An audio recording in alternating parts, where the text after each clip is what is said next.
Welcome back to the Pittsburgh Soccer Show on TribLIVE Radio. I'm Mike Grau alongside Matt Grubba. USL season underway. U.S. Men's National Team World Cup qualifying in full swing. Champions League quarterfinals coming up next week. It's always a great time to be a fan of association football or soccer if you're not a jerk. But, again, it's always a good time. This is an especially good time.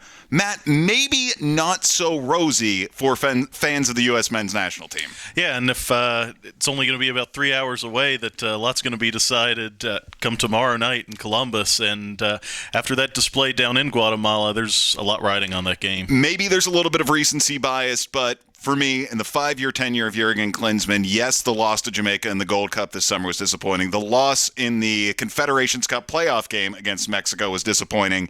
This loss at Guatemala in this semifinal of the World Cup qualifier, looking to be one of the top two teams in the group to advance to the Hex next summer, all of a sudden the U.S. is in a very dangerous position after that loss to Guatemala. For me, it was the worst performance in the 5-year tenure of the Jurgen Klinsmann era.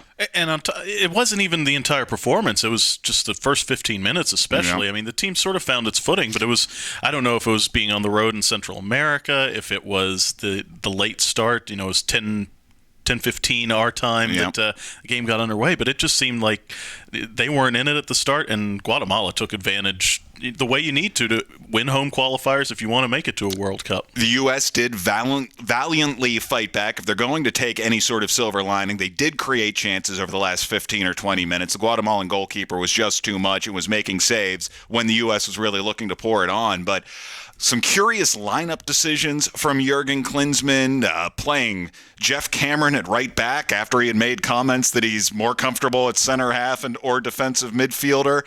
Just interesting lineup choices from Jurgen Klinsmann.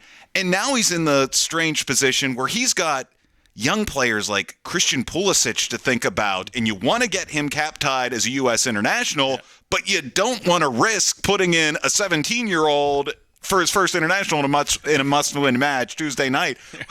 It's an unenviable task. How should he go about it? Get ahead 3-0 and throw him in the 90th minute. That's how he should go about it. But, yeah, like you said, I mean, talk about Pulisic with the Twitter campaign, start Pulisic, that sort of thing. He's – I think the biggest problem with the Klinsmann era is he really hasn't come up with what his team looks like. They don't have a defined style. They don't have, sort of an image you think of when you think of U.S. soccer under him. It's always been constantly tinkering with parts. It's always been, moving pieces. And, the U.S. has improved to the point where he can get by with it. But, it's a must-win situation because you look at the last two matches, it's going to be 5 months before they get together again for the final two qualifiers.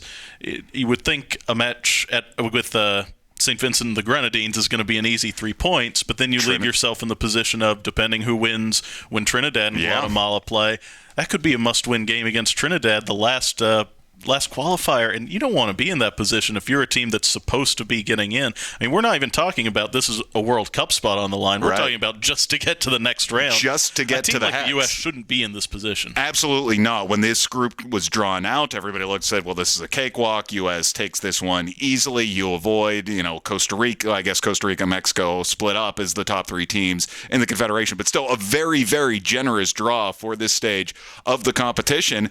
If they fail to win, not just get a result, if they don't win tomorrow night in Columbus, the home of American soccer, the greatest home field advantage that the U.S. men's national team has anywhere in the country, Matt Free Stadium where the Columbus Crew play, the site of the 4 straight Dos a Ceros in World Cup qualifying over Mexico, it's their greatest home field advantage. If they don't get a win tomorrow night, is Klinsmann done? It's really hard, again, with 2 qualifiers left, even if they don't get a result.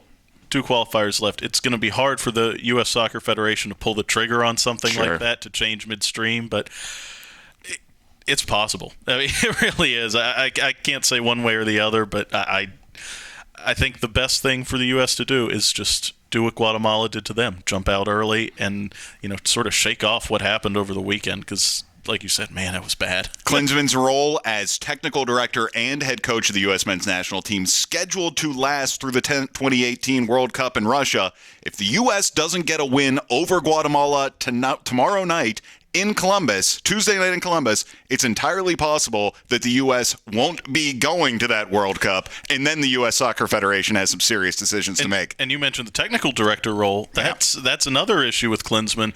That same day, we've got the second leg of Olympic qualifiers, the U.S. and Colombia. It would be the second straight Olympic Games that the U.S. doesn't make, and while that's not as big of a deal because it's under 23 teams, that's still, I mean, you're the United States. It's supposed to be you and Mexico in North America, and everybody else afterward. And, to miss 2 straight Olympics and be, I'm not going to say they're in danger of missing the next World Cup yet because we're only halfway through this round. But, just to be in this position, it's not a good feeling for them. Tuesday is a huge day for the U.S. soccer program and for Jurgen Klinsmann's future reign. A good position after a 1-1 draw with Colombia in the first leg of that Olympic qualifier.